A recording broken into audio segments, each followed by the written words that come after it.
Welcome back to Cheating Tales Lab. Thanks for being here. We've got another juicy story for you. So let's get started. Shane Shields navigated his sedan through the quiet suburban streets, the satisfaction of a productive conference still humming through his veins. As a dedicated high school history teacher, he relished these opportunities to enhance his craft. The digital clock on his dashboard read 4:30 p.m. He was home earlier than expected, a rare treat that usually meant surprising his kids with impromptu ice cream runs. As he pulled into the driveway of the modest two-story house he shared with his wife Natalie and their two children, Shane noticed the curtains in the living room window flutter. He smiled, imagining his kids peeking out, eager for his return. He grabbed his briefcase from the passenger seat, filled with notes and new teaching materials he couldn't wait to implement. Approaching the front door, keys in hand, Shane paused. Natalie's voice drifted through the partially open living room window. Her hushed tone made him furrow his brow. "Listen, Cynthia," Natalie said, oblivious to Shane's presence. "Once he's done paying for the kid's private school, I'm filing for divorce. Then I'll accuse him of domestic crime and live with Ryan and the kids off his money." Shane's hand froze on the doorknob. The world seemed to tilt on its axis as his brain processed the betrayal. His jaw clenched, a muscle twitching beneath the skin. For a moment, raw anger surged through him, urging him to burst through the door and confront her. But Shane was not a man of impulsive actions. He took a deep breath, forcing his racing heart to slow. His mind, usually occupied with lesson plans and historical dates, now whirred with a different kind of strategy. Without making a sound, he retreated from the door and walked back to his car. He got in, started the engine, and drove away, heading towards the nearby Oakwood Park. The park was quiet at this hour, with only a few joggers and dog walkers dotting the landscape. Shane found an empty bench overlooking the duck pond and sat down. He stared at the placid water, his reflection fractured by the gentle ripples. His hands, usually steady whether writing on a chalkboard or grading papers, trembled slightly as he pulled out his phone. He hesitated for a moment, then opened his contact list. His thumb hovered over Natalie's name before scrolling past it.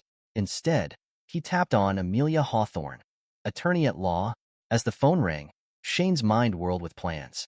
He would need evidence. He would need to protect his assets. Most importantly, he needed to ensure his children's future. Amelia Hawthorne's office, a crisp voice answered. "This is Shane Shields," he said, his voice low and controlled. "I need to schedule an urgent appointment with Amelia. It's regarding a divorce." There was a brief pause on the other end. "I see, Mr. Shields.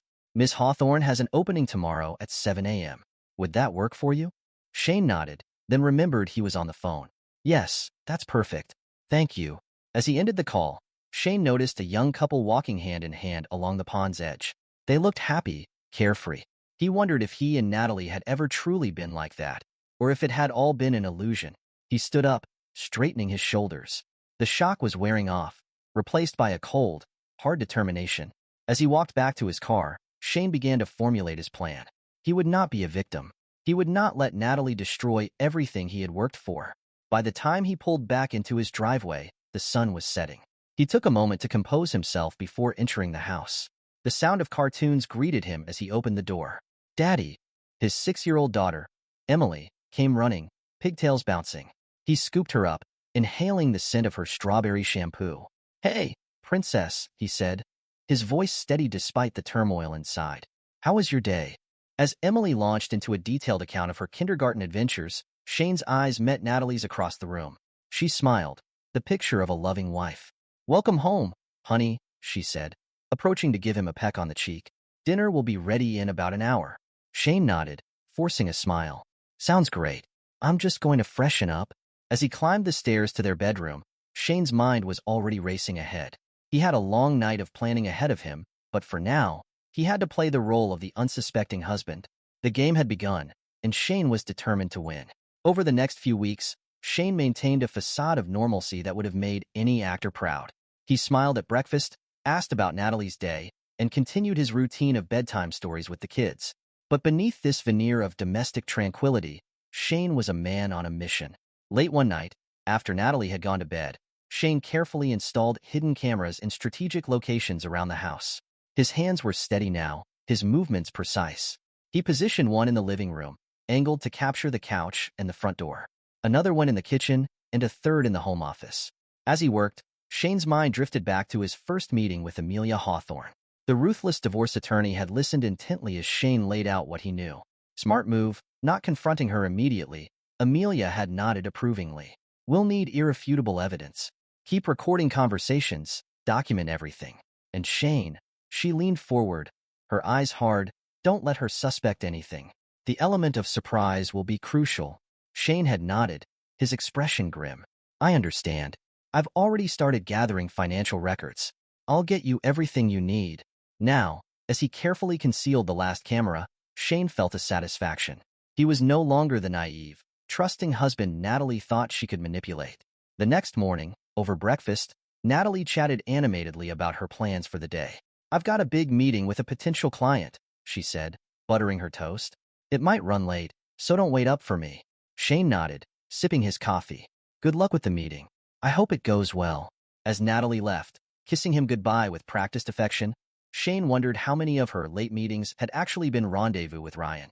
That afternoon, while Shane was ostensibly at work, he sat in his car a block away from their house.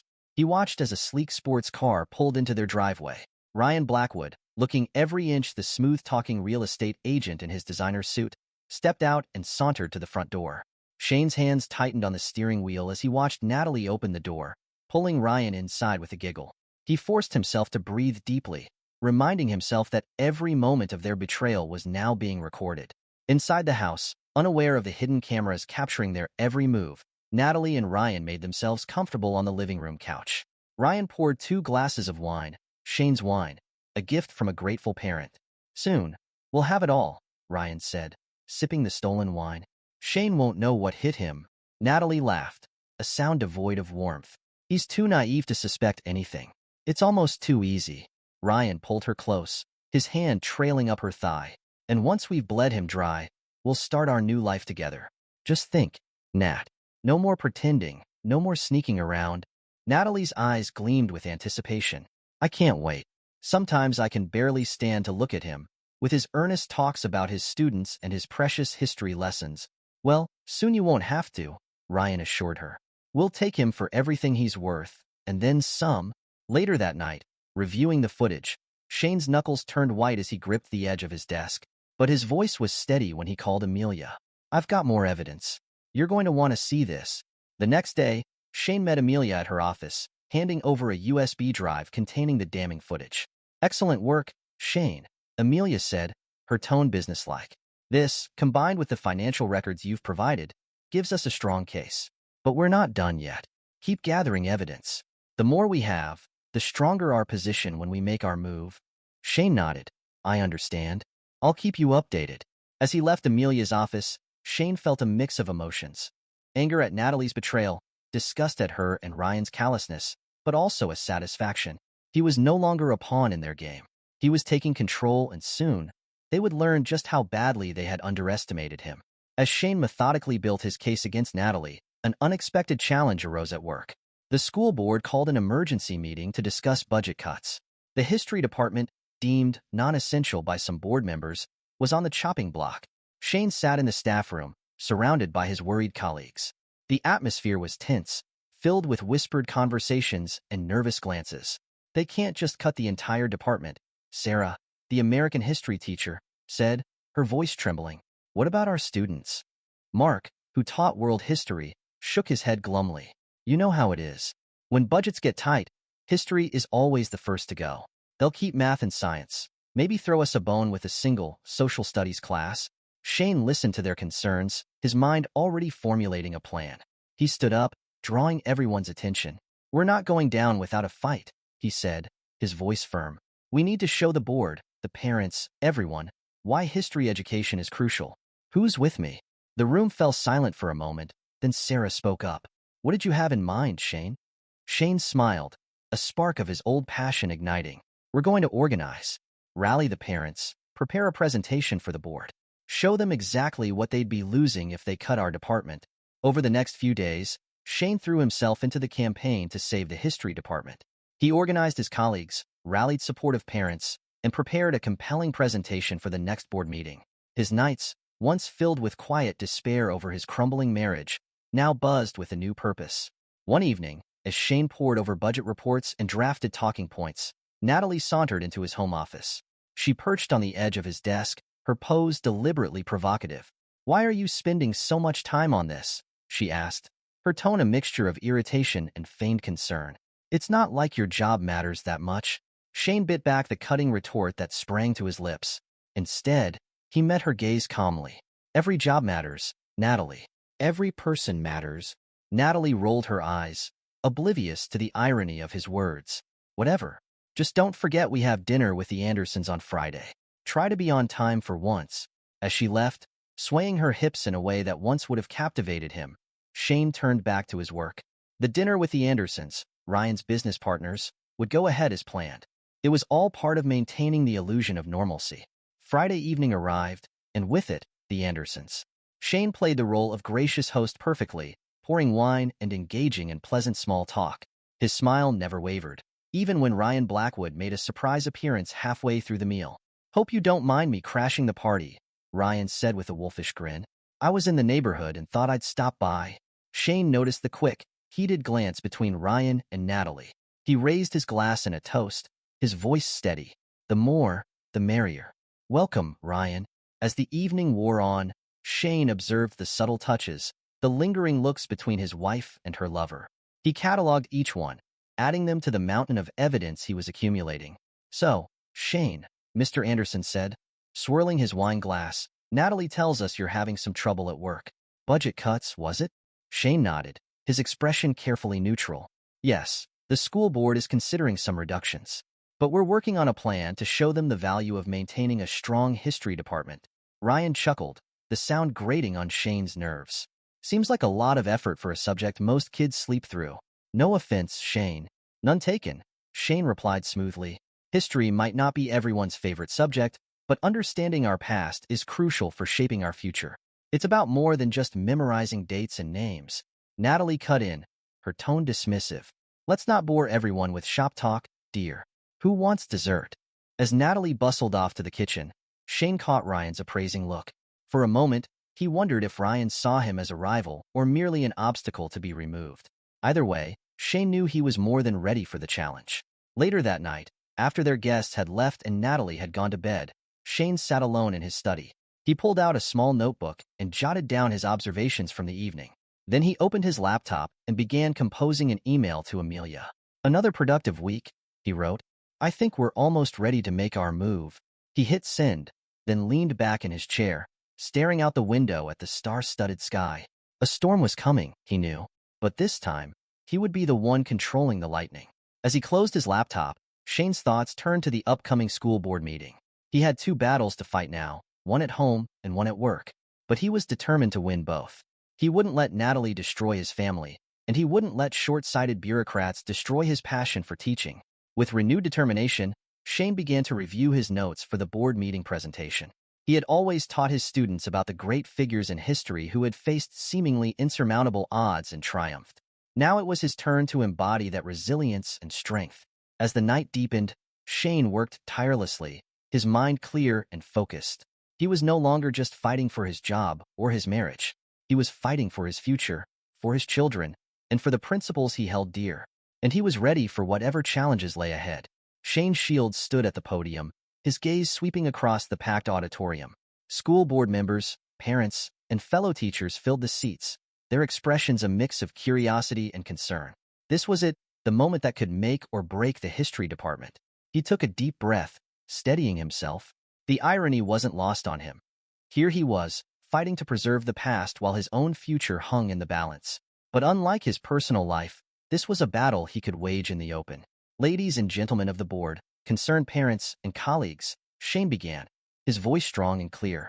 "We're here today to discuss more than just budget cuts. We're here to decide the value we place on understanding our shared history." As Shane launched into his carefully prepared presentation, he could see the board members leaning forward, their interest piqued. He laid out compelling statistics, shared moving testimonials from students, and painted a vivid picture of a future where historical ignorance led to repeated mistakes. By cutting the history department, Shane concluded, his passion evident in every word. "We're not just eliminating classes. We're erasing our children's connection to their heritage, their understanding of how we got here, and their ability to shape where we're going. I urge you to reconsider this decision. Thank you." The room erupted in applause as Shane stepped away from the podium.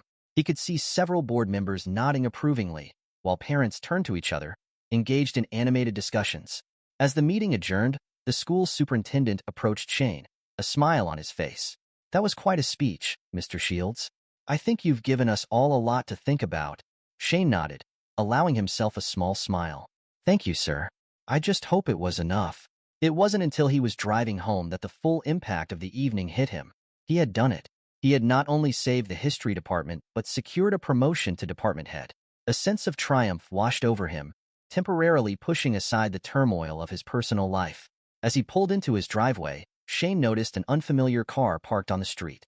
His eyes narrowed as he recognized the sleek sports car, Ryan Blackwood's car.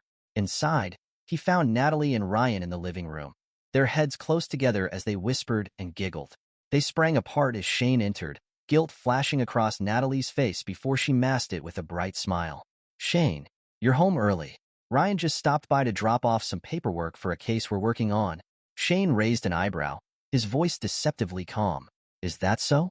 How convenient that he arrived just as I was due home."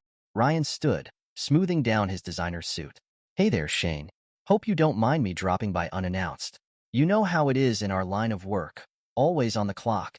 Shane's jaw tightened, but he managed a cordial nod. "Not at all, Ryan. Always a pleasure." As Ryan made his excuses and left, Shane turned to Natalie. "I have some news. The board meeting went well. They're not only keeping the history department, but they've promoted me to department head." Natalie's eyes widened in genuine surprise. "Oh, well, that's unexpected. Congratulations, I suppose." Shane watched her carefully, noting the lack of enthusiasm in her voice. "Thanks. I thought we could celebrate. Maybe open that bottle of champagne we've been saving?" Natalie's smile faltered for a moment before she recovered. "Of course, darling. Let me just freshen up first." As she disappeared upstairs, Shane allowed himself a smile. He had seen the panic in her eyes, the quick glance towards her phone. No doubt she was already texting Ryan, rearranging whatever plans they had made for the evening. Shane moved to the kitchen, pulling out the champagne and 2 flutes. As he popped the cork, he couldn't help but wonder how many more of these false celebrations he would have to endure before he could finally reveal the truth. The next morning, Shane rose early, his mind already racing with the day's tasks. He had a meeting with Amelia scheduled for lunch, and he knew today would be crucial in setting their plans in motion. As he made coffee, Natalie shuffled into the kitchen, looking worse for wear. "God, my head is pounding. I think that champagne went straight to my head last night." Shane handed her a mug, his voice solicitous. "Here, this should help. You seemed pretty out of it last night. I was worried you might be coming down with something." Natalie avoided his gaze, mumbling her thanks as she sipped the coffee. Shane watched her, noting the faint smudge of lipstick at the corner of her mouth, a shade he knew she didn't own. "I've got a busy day ahead," Shane said casually. "Meetings all afternoon. Don't wait up for dinner." Natalie nodded, relief evident in her posture. "That's fine. I've got a late meeting myself. I'll probably grab something with the team." As Shane left for work, he allowed himself a small, bitter smile. He knew exactly what kind of team meeting Natalie had planned. The day passed in a blur of classes and administrative tasks. At lunch, Shane met Amelia at a discreet cafe across town. The ruthless attorney listened intently as Shane updated her on the latest developments. "Excellent work, Shane." Amelia nodded approvingly. "You've built an ironclad case.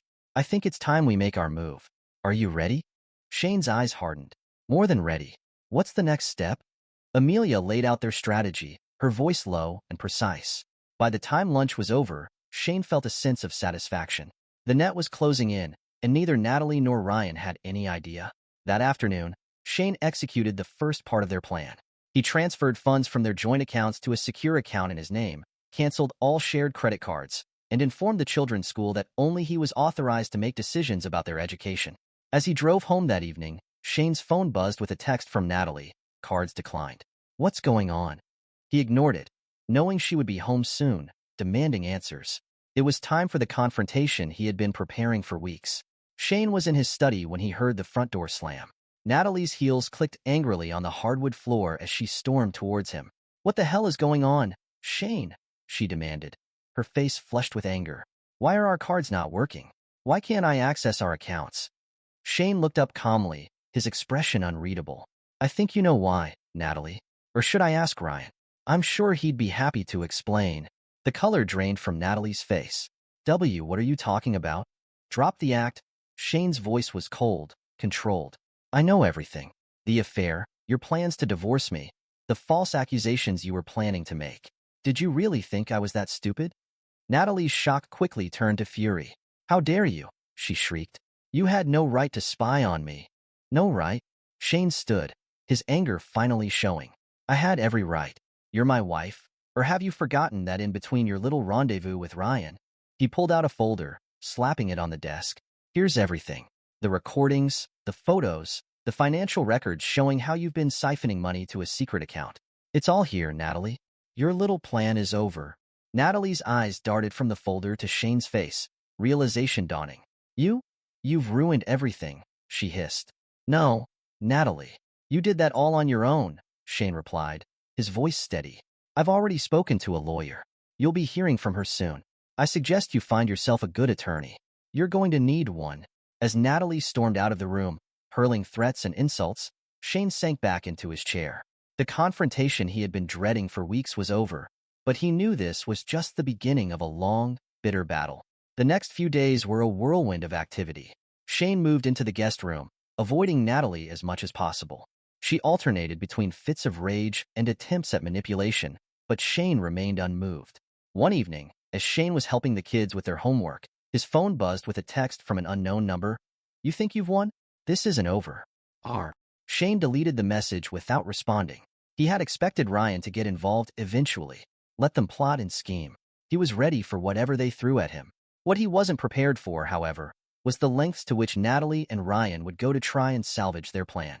It started with whispers at work, colleagues giving him odd looks, hushed conversations that stopped when he entered a room. Then came the meeting with the principal. Shane, I'm going to be blunt, Principal Harriet Dawson said, her expression grave. We've received some concerning information about you. There are allegations of financial impropriety. Shane's mind raced. Of course, Natalie and Ryan were trying to frame him for embezzlement. What kind of allegations? He asked, keeping his voice calm. Principal Dawson slid a file across her desk. These records suggest you've been misappropriating funds from the school's history department budget. Given your recent promotion, this is a very serious matter. Shane leafed through the documents, his anger growing with each page. The forgeries were good, he had to admit. If he hadn't been expecting something like this, he might have been caught off guard. These records are false, he said firmly, meeting the principal's gaze. I can prove it. Give me 24 hours, and I'll have evidence that not only clears my name but shows who's really behind this. Principal Dawson hesitated, then nodded.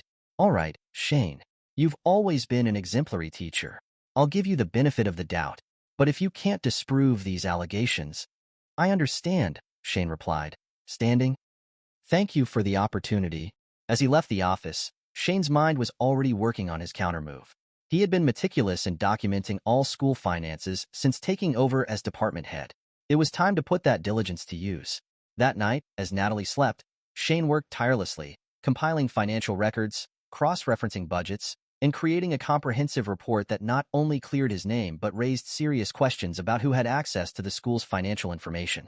The next morning, Shane presented his findings to Principal Dawson and the school board. The evidence was irrefutable. Not only was Shane innocent, but the attempted frame-up pointed to someone with insider knowledge of the school's systems. This is quite something, one of the board members said, looking up from the report. Mr. Shields, we owe you an apology.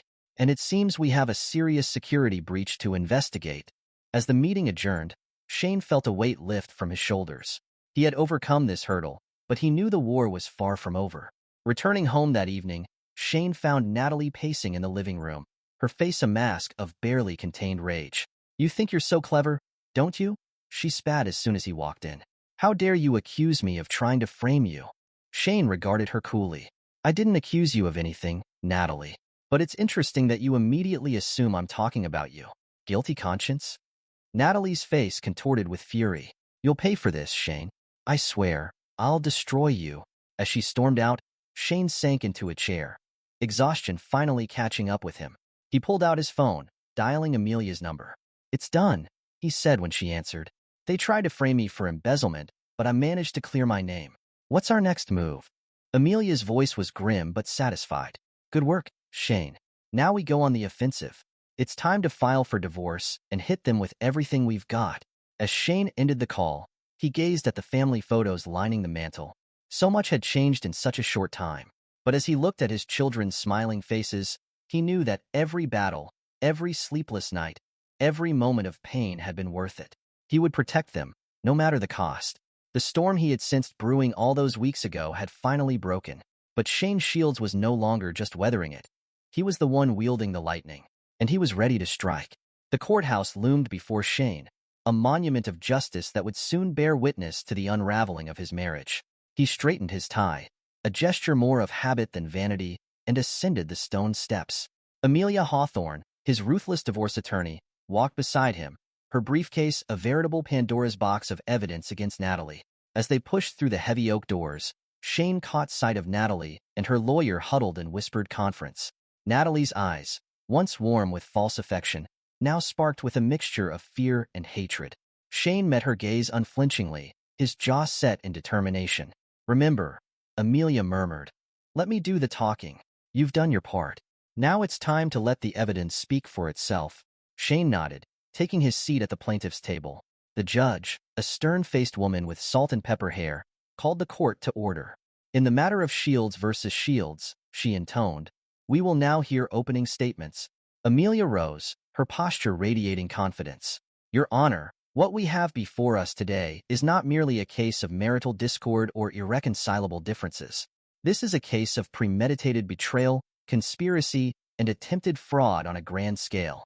As Amelia laid out their case, Shane watched the judge's expression shift from professional neutrality to barely concealed disgust. Exhibits were presented: financial records showing Natalie's secret accounts, transcripts of recorded conversations plotting Shane's downfall, and damning photographs of Natalie's infidelity. Natalie's lawyer, a nervous young man who seemed increasingly out of his depth, attempted to object at various points, but each objection was swiftly overruled. Shane could see the panic growing in Natalie's eyes as the mountain of evidence against her grew. When it came time for the defense to present their case, Natalie's lawyer fumbled through a weak argument about misunderstandings and marital stress. It was clear he knew they were fighting a losing battle. Then, in a move of desperate audacity, Natalie herself requested to address the court. The judge, eyebrow raised, allowed it. Natalie approached the stand, her face a mask of practiced vulnerability. "Your Honor," she began, her voice trembling with well-rehearsed emotion. "I know I've made mistakes, but I'm the victim here. Shane, he's not the man you see before you today. Behind closed doors, he's controlling, manipulative. He's abused me for years, emotionally and physically." A ripple of murmurs spread through the courtroom. Shane's hands clenched beneath the table, but his face remained impassive. He had anticipated this move.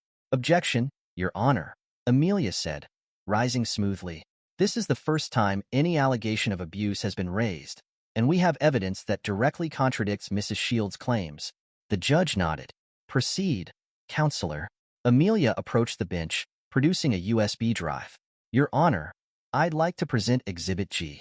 These are video recordings from the Shields home, installed by my client out of concern for his and his children's safety when he first became aware of Mrs. Shields' infidelity and plans to frame him." As the footage played on the courtroom's monitor, Natalie's face drained of color. The videos showed not Shane, but Natalie herself engaging in emotionally abusive behavior, berating Shane, manipulating their children, even throwing objects in fits of rage. "As you can see, Your Honor," Amelia continued, her voice cold, "the only abuse in this household came from Mrs. Shields herself." The judge's expression hardened as she turned to Natalie. "Mrs. Shields, making false accusations of abuse is a serious offense. Do you wish to recant your statement?" Natalie, her composure crumbling, could only nod mutely. The rest of the proceedings passed in a blur. When the judge finally delivered her ruling, her voice rang with unmistakable disgust for Natalie's actions. "In light of the overwhelming evidence presented, this court grants Mr. Shields' petition for divorce on grounds of adultery and mental cruelty. Furthermore, Mr. Shields is granted full custody of the children, with Mrs. Shields to pay alimony and child support." As the gavel fell, Shane felt a weight lift from his shoulders. He turned to Amelia, gratitude in his eyes. "Thank you," he said simply. Amelia nodded, a rare smile crossing her features. "You did the hard part, Shane. I just presented the facts. Now, let's get you and your children home." As they left the courtroom, Shane caught sight of Natalie, slumped in her chair, her face buried in her hands. For a moment, he felt a twinge of, not regret, but perhaps pity. Then he remembered the coldness in her eyes as she had plotted to destroy him, and the feeling passed. Shane stepped out into the sunlight, ready to begin the next chapter of his life.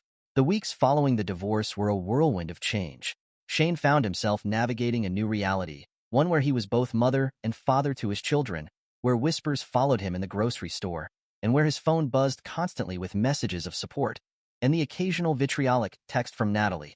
One sunny Saturday morning, as Shane was helping his daughter Emily with her science project, the doorbell rang. He opened it to find Cynthia, Natalie's sister, standing on his porch. Her face was drawn, eyes red-rimmed from what looked like days of crying. "Shane," she said, her voice barely above a whisper. I didn't know where else to go. Can we talk?" Shane hesitated for a moment, then nodded, stepping aside to let her in. They sat at the kitchen table, the half-finished science project a colorful barrier between them. "I'm so sorry," Cynthia blurted out, fresh tears spilling down her cheeks. "I had no idea. Natalie told me you were the one. God, I feel so stupid." Shane pushed a box of tissues towards her. "You weren't the only one she fooled, Cynthia." Cynthia dabbed at her eyes. "When I heard that phone call, I thought she was confiding in me about your supposed abuse. I never imagined she was the one plotting and cheating." "Shane, if I had known, you would have told me?" Shane finished for her, his tone not unkind but skeptical. Cynthia's shoulders slumped. I don't know. I'd like to think I would have, but she's my sister." "Was my sister," she corrected herself. "After what she's done, I can't. I just can't." Shane nodded, understanding all too well the pain of severing ties with someone you thought you knew. "What will you do now?" he asked. "I'm not sure," Cynthia admitted, "but I couldn't go on without apologizing to you, without you knowing that I never meant to be part of her scheme." As Cynthia left, Shane felt a strange mix of emotions. The apology didn't undo the pain of the past months, but it was a step towards healing, a reminder that not everyone in his life had been false. That evening, after putting the kids to bed, Shane sat in his study, staring at the blank document on his computer screen. The cursor blinked steadily, an electronic heartbeat waiting for words. Almost without conscious thought, Shane began to type. He wrote about betrayal, about the shock of discovering that the person you thought you knew best was a stranger. He wrote about the strength it took to stand up for oneself, to protect not just your assets but your very sense of self.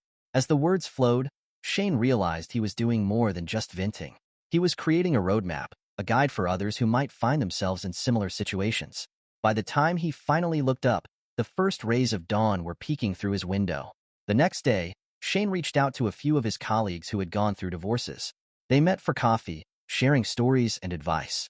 As they talked, an idea began to form in Shane's mind. "What if," he said slowly, "we started a support group for men who've been through what we have? False accusations, gaslighting, the works."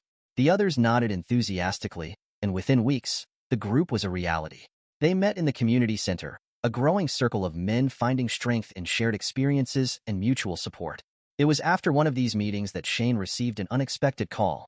Natalie's name flashed on his phone screen, sending a jolt of adrenaline through him. Against his better judgment, he answered. "Shane." Natalie's voice was small, almost unrecognizable. I need to talk to you. Please." Shane's grip tightened on the phone. "I think we've said all we need to say to each other, Natalie. Please," she begged. "I've lost everything. My job, my friends. Even Cynthia won't talk to me. I know I made mistakes, but..." "Mistakes?" Shane cut her off, his voice cold. "You didn't make mistakes, Natalie. You made choices. Deliberate, calculated choices to destroy me and take everything I cared about. And now you're facing the consequences of those choices. But I've changed," Natalie pleaded. "I've realized how wrong I was. If you could just give me another chance." "No," Shane said firmly. "You made your choice, Natalie. Now live with it." As he ended the call, Shane felt a sense of finality. The last tie to his old life had been severed, and he was ready to fully embrace the new. Months passed, and life settled into a new rhythm. Shane found himself thriving in his role as department head, his innovative teaching methods drawing attention from educators across the state. But it was in his role as a single father that he found the most fulfillment.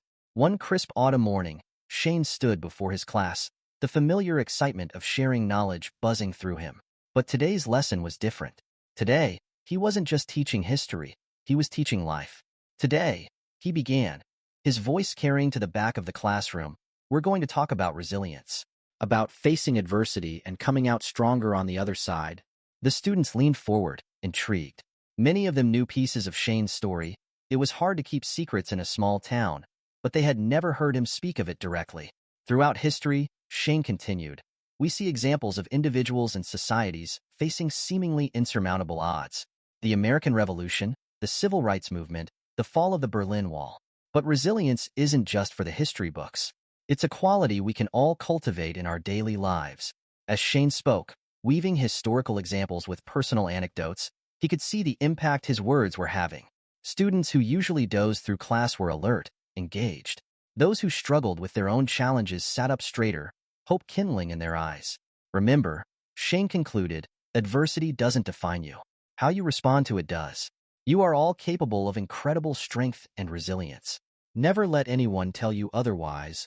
As the bell rang and students filed out, many lingered to thank Shane, some even sharing their own stories of overcoming obstacles. Shane felt a warmth in his chest, a sense of purpose that went beyond teaching dates and facts. Later that afternoon, as Shane was packing up to leave, there was a knock at his classroom door. He looked up to see a woman in a smart business suit, a leather portfolio tucked under her arm. Mr. Shields, she said, extending her hand. I'm Sarah Blackwood from Pinnacle Publishing. Do you have a moment to talk? Intrigued, Shane invited her in. Sarah took a seat, her posture radiating enthusiasm. I'll get straight to the point, Mr. Shields, she said. Word of your story has been spreading, and not just in this town. Your resilience, your fight for justice, your work with the support group, it's inspiring. We believe your experience could help so many people if it were shared more widely. Shane leaned back in his chair, surprised. Are you suggesting? Sarah nodded. We'd like to offer you a book deal, Mr. Shields. Your story, in your words. What do you say? For a moment, Shane was speechless. Then, slowly, he nodded. If it helps even one person avoid what I went through, it's worth sharing. As Sarah left, promising to send over a contract, Shane sat at his desk, a bit dazed by this new turn of events. His phone buzzed with a text from the babysitter, reminding him it was time to pick up the kids. Shane gathered his things, a smile playing on his lips. Life had thrown him curveballs, but he had not only survived, he had thrived. As he walked to his car, he saw his children waiting, their faces lighting up at his approach. Emily waved excitedly, while his son Michael held up a drawing he'd made in art class. Shane felt a surge of love and gratitude. Despite everything, he had emerged stronger, wiser, and still capable of love. He had turned his pain into a force for good, helping others while building a better life for himself and his children. As they drove home, the setting sun painting the sky in brilliant hues, Shane glanced in the rearview mirror at his children. They were chattering happily, untouched by the shadows of the past. Shane smiled, knowing that while the road had been hard, it had led them to this moment, driving into a future filled with hope and new possibilities. The betrayal that had once threatened to destroy him had instead become the catalyst for a richer, more authentic life. As they turned onto their street, Shane felt a deep sense of peace. Whatever challenges lay ahead, he was ready to face them, with resilience, with courage, and with love. This is where our story comes to an end. Share your thoughts in the comment section. Thanks for your time. If you enjoy the story, please subscribe to this channel. Click on the video you see on the screen, and I will see you there.